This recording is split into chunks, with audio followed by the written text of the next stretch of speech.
எல்லாருக்கும் வணக்கம். இப்ப நம்ம பார்க்க போற தலைப்பு பாத்தீங்கன்னா, வேலையில் நேர்மையானவர்கள் யார்? இதுதான் தலைப்பு.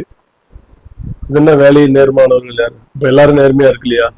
நீங்க சொல்றபடி பார்த்தா அப்படின்னு கேட்டா எல்லாரும் நேர்மையெல்லாம் இருக்கிறது கிடையாது. அதான் உண்மை. நீங்க இது கசப்பான உண்மைன்னு எடுத்துட்டாலும் சரி, இல்ல இனிப்பான உண்மைன்னு எடுத்துட்டாலும் சரி, வேலையில எல்லாரும் நேர்மையா இருக்கிறது கிடையாது. நேர்மையா இருக்கிறதுனா நீங்க என்ன நினைக்கிறீங்க? நிறைய சேலரி ஹைக் வாங்குறாங்க, இல்ல ப்ரொமோஷன் வாங்குறாங்க, ஆன்சைட் போறாங்க, நிறைய ஏர்ன் பண்றாங்க, மேல மேல நல்ல டெசிக்னேஷன் போயிட்டே இருக்காங்க.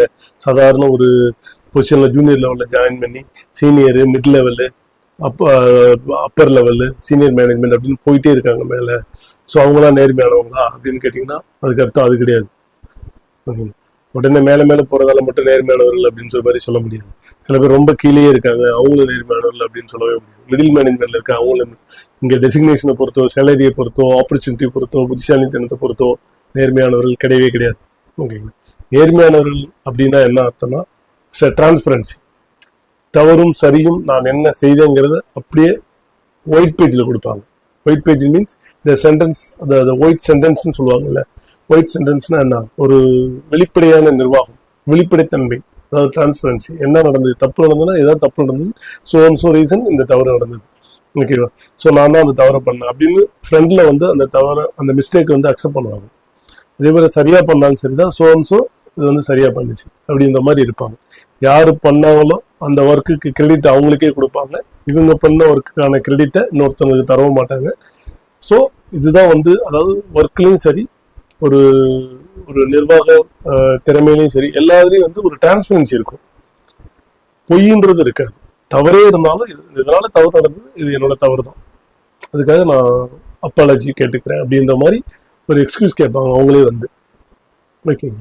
அதாவது இது எதுக்கு சொல்ல வரேன்னா, இது ஒரு ஜாதகத்துல சில கிரக அமைப்புகள் இருக்கும்போது இந்த மாதிரி தான் அவங்க வாழ்வாங்க. பட் இதனால அவங்க நிறைய இழப்புகளையும் சந்திப்பாங்க. என்ன பிரச்சனைனா, நீங்க தவறு ஒத்துக்கிறதால மட்டும் உடனே உங்களுக்கு இருக்கிற மேனேஜ்மெண்ட் ரொம்ப நேர்மையா இருக்காண்டா, பரவாயில்லடா அப்படின்னு உங்களுக்கு ப்ரொமோஷனோ சேலரி கைக்கோ, நீ கிடைக்கிற ஆப்பர்ச்சுனிட்டிஸ், நீ கேட்கிற ஆப்பர்ச்சுனிட்டிஸ் அவங்க கொடுத்துருவாங்கலாம் கிடையாது. ஏன்னா நேர்மைங்கிறது இது அவங்களுக்கு வேணா அட்வான்டேஜ். தவற ஒத்துக்கிட்டான், நமக்கு கண்டுபிடிக்கிற வேலை மிச்சம் அப்படின்னு வேணா எடுத்துக்குவாங்க ஒழிய அதுக்காக பெனிஃபிட்ஸ் எல்லாம் அவங்களுக்கு கொடுப்பாங்கன்னா நிச்சயமா கிடைக்காது. சரி, அப்ப யாருதான் பெனிஃபிட்ஸே கிடைக்காது அப்படின்னா, ஒருவேளை உங்களை மாதிரி ஒரு பாஸ், நேர்மையை கடைபிடிக்கிறதா, ரொம்ப டிரான்ஸ்பரண்டா இருக்கிறவங்க, இல்ல ஸ்ட்ரெயிட் ஃபார்வர்டா இருக்கிறவங்க, அதுதான் கரெக்டான வேர்டு. ஸ்ட்ரெயிட் ஃபார்வர்ட்னா எல்லாரும் நினைக்கிறாங்க நேர்மையான தவறே பண்ணாது. தவறே பண்ணாததுக்கு பேர் நேர்மை கிடையாது.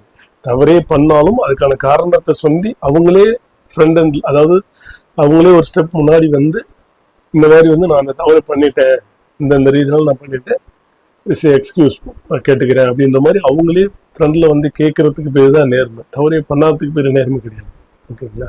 ஸோ இவங்கள மாதிரியே சுபாவம் உள்ளவங்க, இவங்கள மாதிரியே ரொம்ப டிரான்ஸ்பரண்டா இருக்கிறவங்க, இல்லை ஸ்ட்ரெயிட் ஃபார்வர்டா இருக்கிறவங்க, உங்களோட பாஸா இருக்கும்போது உங்களை என்கரேஜ் பண்ணுவாங்க, உங்களை சப்போர்ட் பண்ணுவாங்க, உங்களுக்கு ப்ரொமோஷன்ஸ், சேலரி ஹைக், நீங்க கேட்கிற எல்லா ஆப்பர்ச்சுனிட்டிஸும் அவங்க தருவாங்க. ஆனா மேக்சிமம் முதல்ல ஊரால அந்த மாதிரி இருக்கிறதே இன்னைக்கு இருக்கிற உலகத்துல ரொம்ப பெரிய விஷயம். இதுல இவரும் இருக்கணுமா, இவங்க பாஸும் இருக்கணுமா, இதெல்லாம் நடக்கிற கிடையுமா அப்படின்னு கேட்டா நடக்கவே நடக்காதுதான். இது ரொம்ப கோஇன்சிடென்ஸ் மாதிரி எங்கேயாவது ஒரு இடத்துல நடந்தாதான் உண்டு. ஏன்னா ஒருத்த நேர்மையா இருக்கிறதே எங்க பெரிய விஷயம். இன்னும் இருக்கு மேல உங்க பாஸ், அவங்களோட பாஸ் எல்லாமே நேர்மையா இருக்கணுமா அப்படின்ற மாதிரி ஒரு கிண்டலா வேணா நம்ம கேட்டுக்கலாம். பட் அது கிண்டலா இருந்தாலும் அதுதான் உண்மையும் கூட. ஏன்னா ஒருத்த நேர்மையா இருக்கிறது பெரிய விஷயம். இதுக்கு மேல அவங்க பாஸுக்கு மேல பாஸ் எல்லாரும் நேர்மையா இருந்து இதெல்லாம் எங்க இருந்து போகும்? அதுக்கெல்லாம் வாய்ப்பே கிடையாது. பட் ஸ்டில் அது ஒரு பக்கம் இருக்கட்டும். ஸோ இது நம்ம ஜாதகத்துல இப்ப பேச வருவோம். ஓகேங்களா? எந்த ஒரு ஜாதகத்துல இந்த நேர்மையா இருக்கிறதுல கண்டுபிடிக்கலாம். குறிப்பாக வேலையில நான் பேசிட்டு இருக்கேன். ஓகேவா? நீங்க உடனே எனக்கு தெரிஞ்ச ஒருத்தர் இருக்கான், அவன் நேர்மையா இருக்கான்னு தான் எல்லாம் சொல்றாங்க ஆபீஸ்ல, ஆனா நான் பேசுன வரைக்கும் என் ஃப்ரெண்டு தான் அவன், அப்படி ஒன்றும் நேர்மையா தெரியல அப்படின்னு சொல்லுவாங்க. நான் சொல்றது அலுவலகத்தில் நேர்மை, அவ்வளவுதான், சிம்பிள். அலுவலகத்தில் யார் நேர்மையா இருப்பார்கள், அதுதான் இங்க தலைப்பே. ஓகேங்களா? ஸோ அப்போ அலுவலகத்தில் யார் நேர்மையா இருப்பாங்க பார்த்தீங்கன்னா, எந்த ஒரு ஜாதகம் வேணாலும் எடுத்துங்க. 6ஆம் வீட்டில் குரு அமர பெற்றாலும், அல்லது 6ஆம் அதிபதியோடு குரு சேர்ந்து எந்த பாவகத்தில் அமைய பெற்றாலும் அவர்கள் ஓரளவுக்கு தான் செய்யும் வேலையில் நேர்மையாக இருப்பார்கள். இன்னொரு ரூலும் சேர்த்து சொல்லலாம். அதாவது லக்னாதிபதியும் குருவும் சேர்ந்து 6ஆம் வீட்டில் அமர்ந்தாலும் இதுவும் ஒரு நேர்மைக்கு ஒரு உதாரணமாக சொல்லலாம்.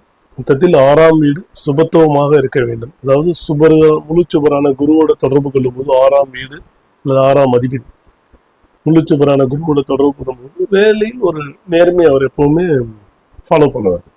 நீங்க உங்க தெரிஞ்சவங்க ஜாதகத்திலே இது ஓரளவுக்கு பார்க்கலாம்.